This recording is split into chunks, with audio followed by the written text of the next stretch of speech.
bonsoir à toutes et à tous. C'est votre journal et voici les titres de l'actualité. Nous entamons cette édition avec les mesures incitatives pour encourager les opérateurs économiques à investir. Un des engagements du président de la République. L'économie algérienne se développe à la faveur de l'assainissement du climat des affaires. Les chiffres concernent les exportations en hydrocarbures. Elles ne cessent d'augmenter. Le général d'armée Saïd Chengriha, chef d'état-major de l'armée nationale populaire, a participé aujourd'hui par visioconférence à la 11e conférence sur la sécurité internationale à Moscou, en Fédération de Russie.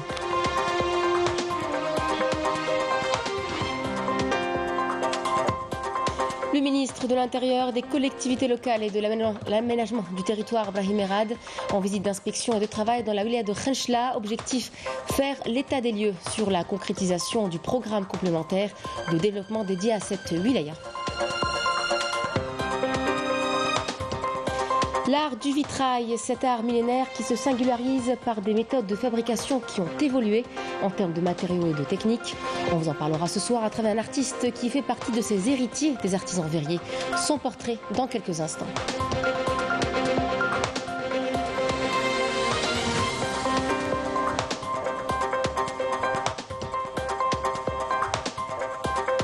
Nous vous emmènerons pour terminer en immersion au cœur de la vieille Médina, la Casbah d'Alger.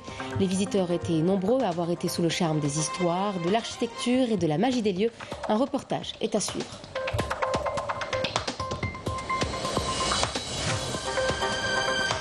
Mesdames, Messieurs, bienvenue. Grâce à la stratégie visionnaire du président de la République et des mesures incitatives pour encourager les opérateurs économiques à investir, l'Algérie enregistre aujourd'hui de plus en plus de performances et son économie se développe davantage à la faveur de l'assainissement du climat des affaires. D'ailleurs, les chiffres concernant les exportations hors hydrocarbures ne cessent d'augmenter. Le montant des exportations algériennes était de 7 milliards de dollars l'an dernier et devrait atteindre les 13 milliards de dollars d'ici la fin de l'année. Khalida Had Djilali et Badi Amani. Mettre un terme à la dépendance vis-à-vis des hydrocarbures et construire une économie forte, c'est l'un des engagements du président de la République dont les résultats commencent à être palpables. Ces résultats sont le fruit d'une stratégie mise en place par les hautes autorités de l'État et qui se base sur les compétences nationales pour sortir de la rente pétrolière.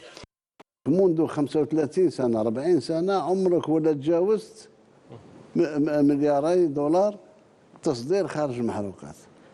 فجأة في سنة ونص نوصل إلى 7 واليوم نوصل إلى 13 مليار. في حاجة باش توصل 13 مليار. 13 مليار هذه بعض الدول دور في 12 11 مليار هذه 30 40 سنة. ما هوش سهل، معناه باللي فيه ناس تستثمر، معناه فيه إنتاج جيد، معناه فيه إنتاج راه يتصدر. Grâce à cette stratégie visionnaire du président de la République, le volume des exportations algériennes ne cesse d'augmenter, passant de 7 milliards de dollars en 2022 pour approcher de la barre des 13 milliards de dollars d'ici fin 2023, soit une augmentation de 30%. Des résultats rendus possibles grâce à l'amélioration du climat des affaires et une batterie de mesures incitatives pour encourager les opérateurs économiques. Ces résultats sont le fruit d'une stratégie interne qui repose sur une complémentarité entre les différents secteurs d'activité, agriculture, commerce, PME, en plus d'une batterie de lois qui ont créé un climat des affaires propice à l'investissement et le commerce en Algérie. J'évoque ici le nouveau code des investissements, la loi sur le crédit et la monnaie.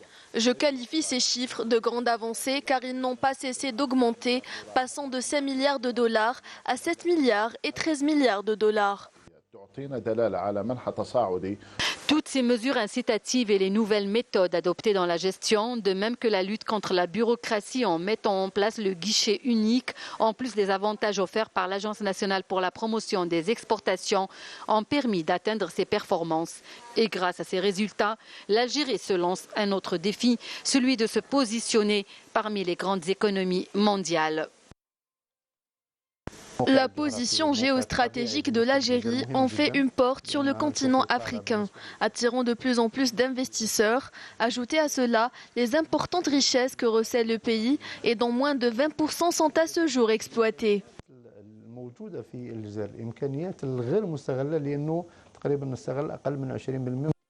Cette nouvelle orientation économique qui repose sur l'encouragement des exportations hors hydrocarbures a non seulement eu un véritable impact sur les indicateurs économiques, mais contribue également à la création d'une dynamique économique à travers tout le pays. L'amélioration du climat des affaires et la diversification des exportations hors hydrocarbures est le 16e engagement du président de la République. Plus encore, une vision stratégique pour améliorer la production nationale et libérer l'économie nationale de la dépendance vis-à-vis des hydrocarbures. Le général d'armée Saïd Changriha, chef d'état-major de l'armée nationale populaire, participait aujourd'hui par visioconférence à la 11e conférence sur la sécurité internationale à Moscou en Fédération de Russie. Yemina Saïdi. Le général d'armée, qui participe aux travaux de cette conférence internationale, sur invitation du ministre de la Défense de la Fédération de Russie, a suivi à l'entame l'allocution d'ouverture prononcée par le président russe Vladimir Poutine et a écouté avec grand intérêt les interventions des hauts responsables et experts militaires et sécuritaires représentant des États de différents continents. Lors de son intervention, le général d'armée a tenu de prime abord à transmettre aux participants à cette conférence les salutations du président de la République, chef suprême des forces armées, ministre de la Défense nationale, ainsi que ses vœux de pleine réussite à ses travaux. Par ailleurs, il a exprimé sa gratitude à la Fédération de Russie pour cette invitation qui constitue une opportunité pour exposer l'approche algérienne en matière de traitement des défis et des menaces sécuritaires auxquelles sont exposées la région du Moyen-Orient et le continent africain. يسعدني بداية أن أنقل إليكم تحية السيد عبد المجيد تبون. De prime abord, il m'est agréable de vous transmettre les salutations de M. Abdelmajid Tebboune, président de la République, chef suprême des forces armées, ministre de la Défense nationale, ainsi que ses vœux de plein succès aux travaux de cette conférence, s'agissant notamment de dégager des propositions et des visions en faveur du renforcement de la paix et de la sécurité internationale. Tout comme je tiens à exprimer mes remerciements à la Fédération de Russie, pays ami, pour cette aimable invitation qui m'a été adressée pour participer à cette 11e session de la conférence à travers ma présente intervention consacrée à la sécurité du Moyen-Orient et du continent africain dans ses volets militaires, et ce pour exposer l'approche algérienne en matière de traitement des défis et des menaces sécuritaires auxquelles cette région est exposée.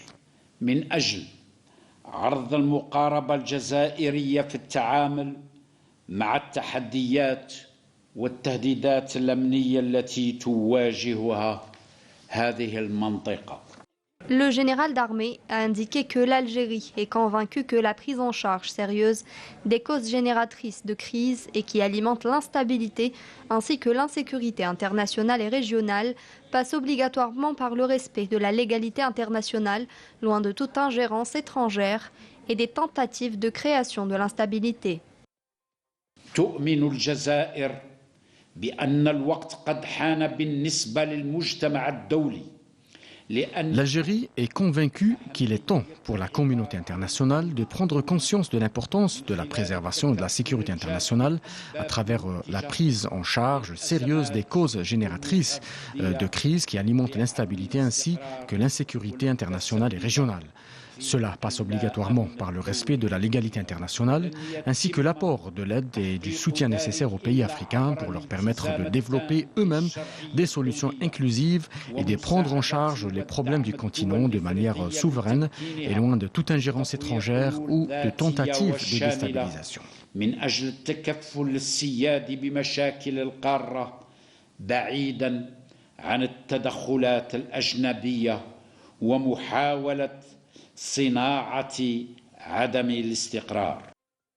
Au terme de son intervention, le général d'armée a souligné que l'Algérie aspire à travers la participation à cette conférence à jeter les pans du dialogue constructif et fructueux et à consacrer une entente commune et multidisciplinaire à même d'être mise à profit en faveur de la promotion de la paix et de la sécurité ainsi que du développement et du progrès de tous les peuples du monde. إننا نتطلع عبر المشاركة في هذه الندوة Nous aspirons, à travers la participation à cette conférence, à jeter les pans du dialogue constructif et fructueux et à consacrer une entente commune et multidisciplinaire à même de nous permettre d'œuvrer ensemble dans le sens de la promotion de la paix et de la sécurité, ainsi que du développement et du progrès de tous les peuples du monde. Enfin, je tiens à vous remercier pour l'excellente organisation de cette conférence, en souhaitant que ces travaux seront couronnés de résultats palpables en faveur de la sécurité et de la paix mondiale.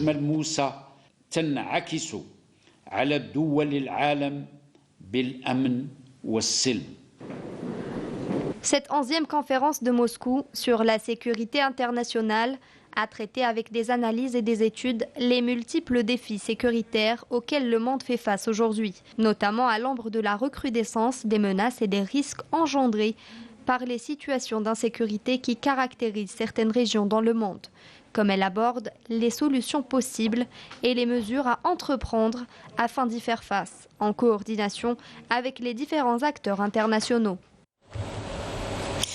La concrétisation du programme complémentaire dédié au développement de la wilaya de Khenchla, ordonné par le président de la République, bénéficie d'un suivi sur le terrain. Le ministre de l'Intérieur, des collectivités locales et de l'aménagement du territoire, Brahim Merad, a présidé en fin d'après-midi une réunion d'évaluation pour faire l'état des lieux sur la concrétisation des projets lancés et faire le point sur la levée des entraves en réponse aux aspirations des investisseurs et de la société civile. Nous vous parlions au tout début de cette édition du volume des exportations en constante évolution. L'occasion de vous donner un exemple de produit exporté vers le monde entier, la dalle de sol sous différents formats. Elle est fabriquée par une unité à Tidjel Labine, à Boumerdès, avec une production de près de 38 000 m3 par jour. Une partie de cette production est destinée au marché local, l'autre aux marchés étrangers. Rien que depuis le début de l'année en cours, une marchandise de plus d'1,5 million d'euros a été exportée. Yemina Saidi.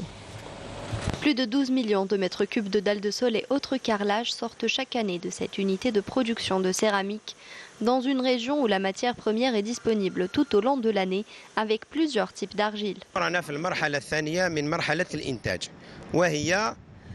Nous sommes à la deuxième étape de la phase de production qui consiste à stocker la matière première après son concassage. Nous avons 6 types d'argile locale et notre production est 100% algérienne. Cette unité de production éco-responsable est également dotée d'une station de filtrage des poudres céramiques qui sont recyclées au niveau de l'usine. Et ce, grâce à une main-d'œuvre locale, jeune et qualifiée. Nous sommes heureux de travailler dans cette usine. Je commence à 5 h du matin et je finis à 13 h. Notre brigade travaille de 13 h à 21 h et la dernière de 21 h à 5 h du matin. Je suis venu de la wilaya de Mascara car j'ai trouvé un emploi stable ici à Boumerdès où j'ai acquis une grande expérience.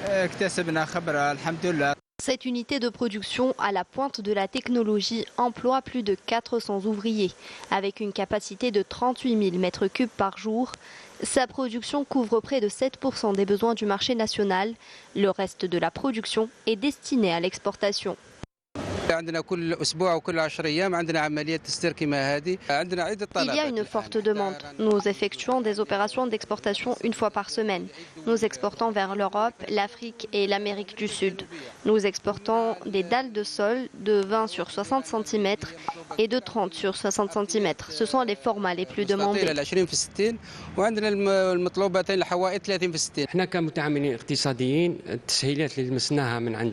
Grâce aux facilitations accordées aux opérateurs économiques, notre production a pu concurrencer les produits européens. En 2022, nous avons exporté pour plus d'1,5 million d'euros. Pour le premier semestre de cette année, nous avons pu dépasser les 1,5 million d'euros. D'ailleurs, la production de cette semaine devrait être rapidement livrée en Roumanie. Ce type d'investissement permet de diversifier l'économie nationale, de mettre en place des bases pour attirer les capitaux et de créer de la richesse et de l'emploi. La levée des contraintes sur les projets en souffrance ont permis la création de 5000 postes d'emploi dans la wilaya de Sétif. C'est le cas de cette entreprise spécialisée dans la fabrication d'équipements d'éclairage public.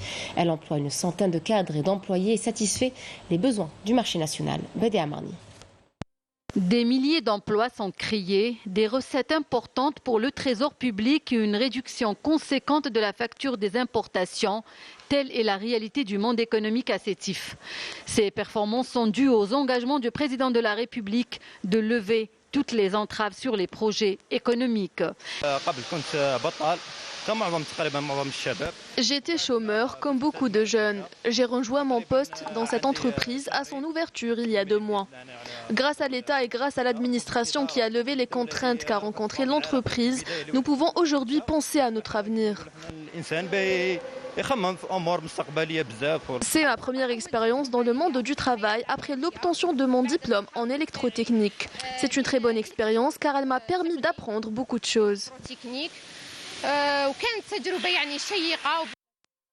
Un exemple d'investissement, cette usine spécialisée dans la fabrication des équipements d'éclairage public qui était auparavant importés alors que cette unité était entièrement prête à les fabriquer localement, si ce n'est qu'elle était restée longtemps à l'arrêt avant de lui octroyer une autorisation exceptionnelle d'exploitation.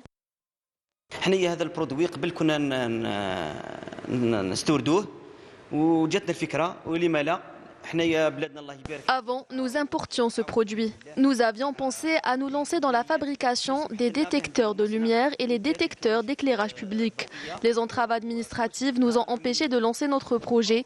Les instructions du président de la République de lever toutes les contraintes nous a beaucoup aidés à nous lancer dans ce créneau d'activité après l'obtention de notre autorisation au début de l'année passée.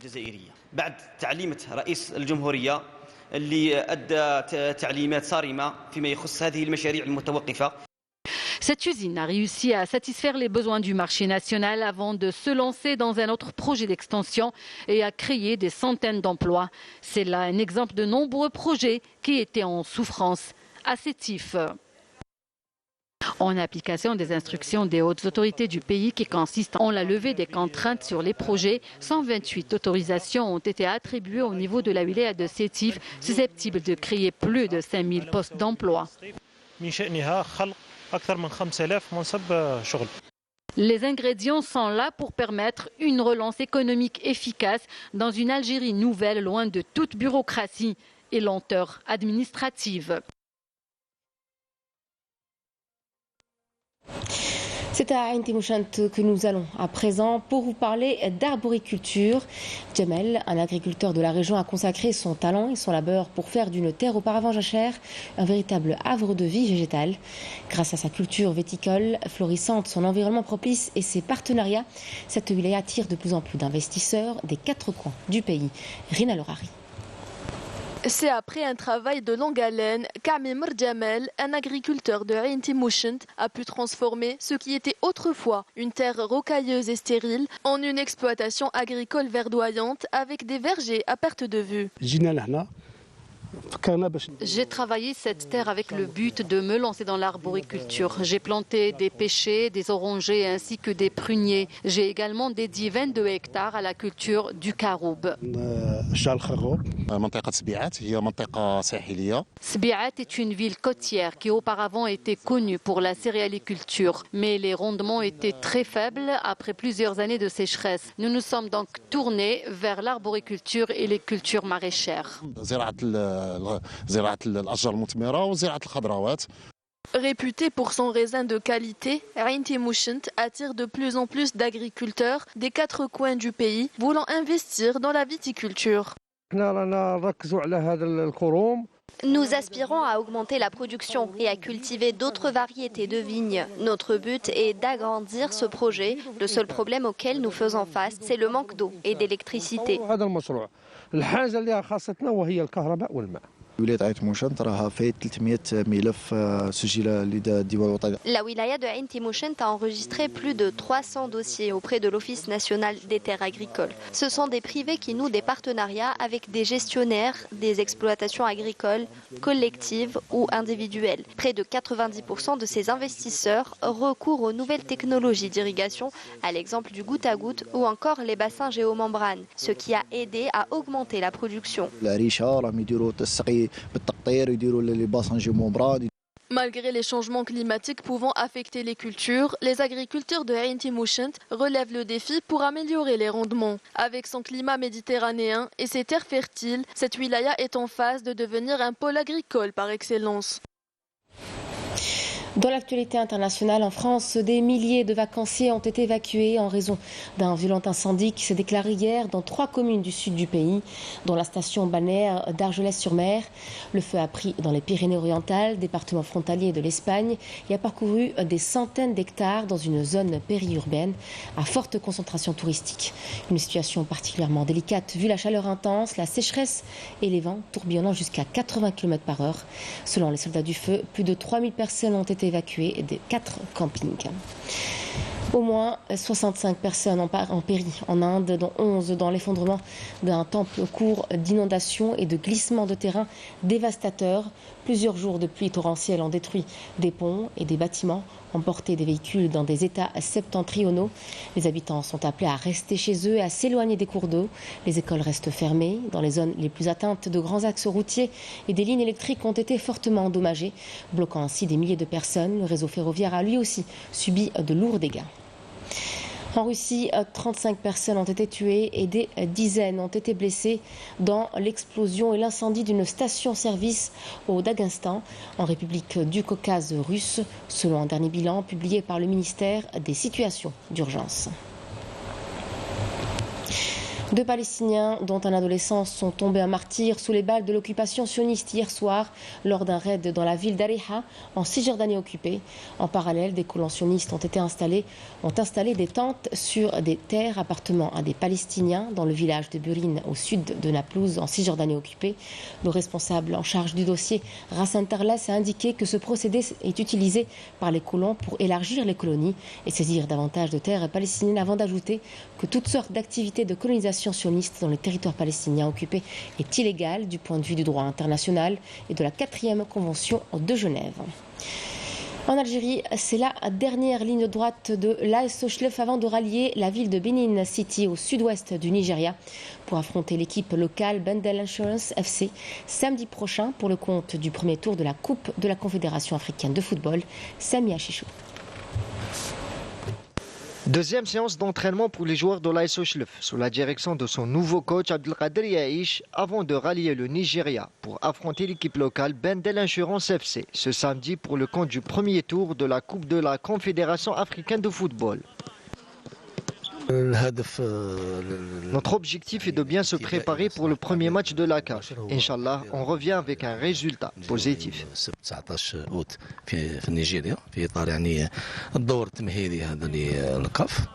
La séance d'entraînement a vu un effectif grand complet avec l'arrivée de Abdelaziz Moulay de l'US Mostaganem et le Togolais Yao Marcel Evra.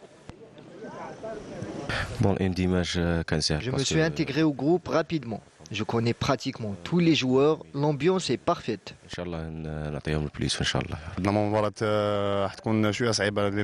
Les premiers matchs de la saison sont toujours difficiles, il faut bien se préparer. Inch'Allah, on fera un bon résultat.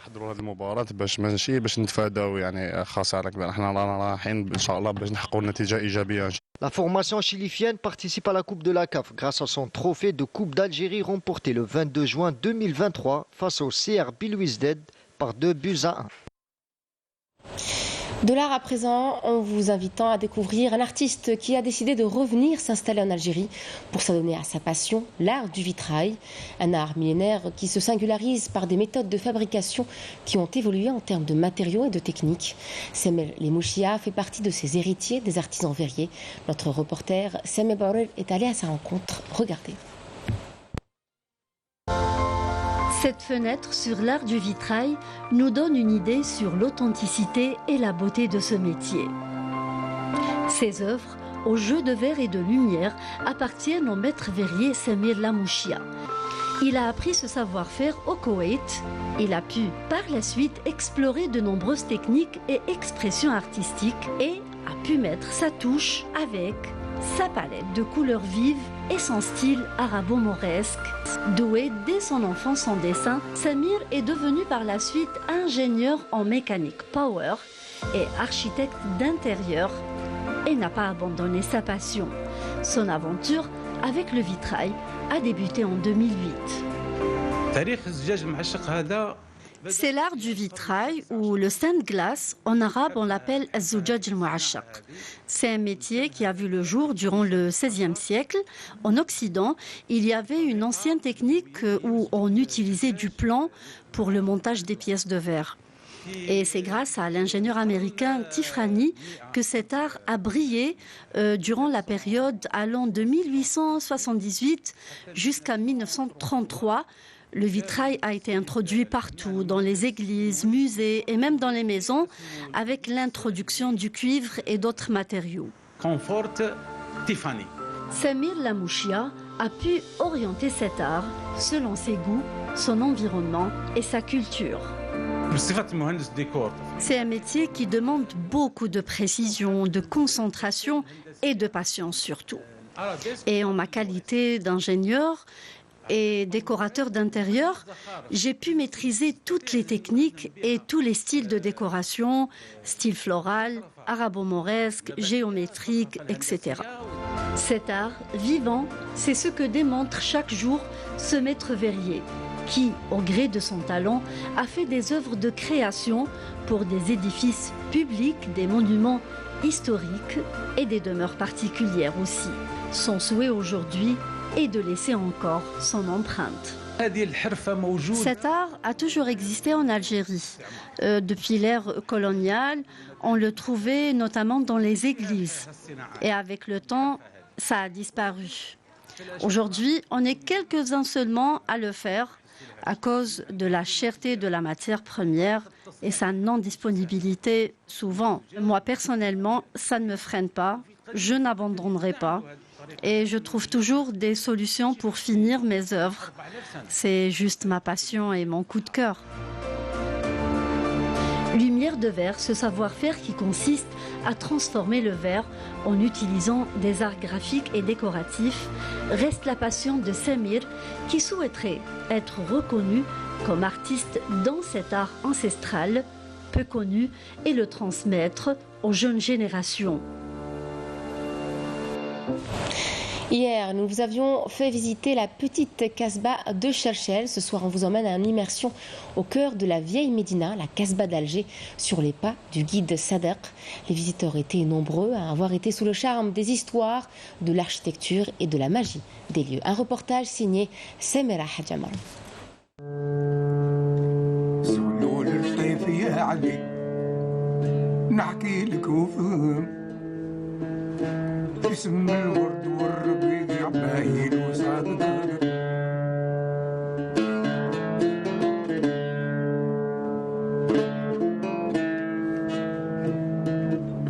Cœur palpitant, comptoir d'histoire et d'histoires racontées par Sadek, un enfant de la Casbah et guide au service de la promotion culturelle de la vieille Médina. La Casbah, bon, c'est notre univers bien sûr. Vous savez, on a deux mères. On a notre mère qui nous a mis au monde, bien sûr, et on a la Casbah, bien sûr. Tout à fait. Pour Sadek, la Casbah, c'est tout, ou presque. Mais c'est surtout un périple qu'il emprunte inlassablement depuis une dizaine d'années pour faire découvrir sa passion. La Casbah, ça fait partie de notre vie. C'est quelque chose qui coule dans nos veines aussi, bien sûr. C'est pour ça que j'ai aimé faire partager toute cette passion avec, bien sûr, avec beaucoup de gens et beaucoup de touristes qui viennent ici. Premièrement, c'était pas pour de l'argent, on ne fait pas pour de l'argent, mais beaucoup par amour. Dans les ruelles étroites et dans les musées de la Casbah d'Alger, nous avons rencontré que de passionnés d'ici et d'ailleurs. Il y a tellement de choses à voir à l'intérieur, et essentiellement ces maisons et ces palais, ces belles demeures Là où on se trouve maintenant, c'est le palais Mustapha Pacha. C'est un des plus beaux palais de la Casbah, si ce n'est pas le plus beau palais, parce qu'il a tout le potentiel d'être le plus beau par rapport aux colonnes en marbre, par rapport à son patio, à sa srifa, ses céramiques qui sont 500 000 céramiques dans le palais. J'ai ramené ma fille qui n'a pas connu du tout l'Algérie, parce que moi j'ai connu déjà l'Algérie, j'étais dans l'école algérienne, et j'ai ramené ma femme aussi qui n'a pas connu l'Algérie. Et donc dans ce but-là, pour transmettre, pour leur dire l'histoire algérienne, pour qu'ils voient, parce que l'histoire à raconter, ils vont l'oublier, mais s'ils vont la revivre avec des visites, ils ne vont pas l'oublier. En termes d'esthétique, je trouve ça très joli. Les faïences ici, le palais est de l'intérieur très joli, de l'extérieur plus simple comme il nous l'a expliqué. J'ai toujours voulu découvrir la vieille ville, la Casbah, et malheureusement il y avait énormément de préjugés. J'ai pas entendu que des bonnes choses, donc j'appréhendais, et finalement je découvre une ville magnifique, un quartier magnifique, et c'est important quand même de connaître la Médina, la vieille ville, dans notre pays.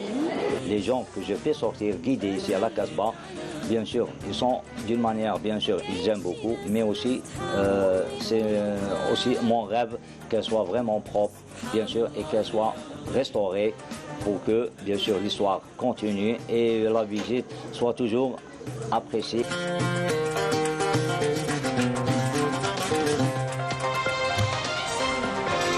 C'était le journal de la rédaction. Merci à vous de l'avoir suivi. Je vous retrouverai demain à midi pour l'édition de la mi-journée. Excellente soirée à tous sur Canal Algérie.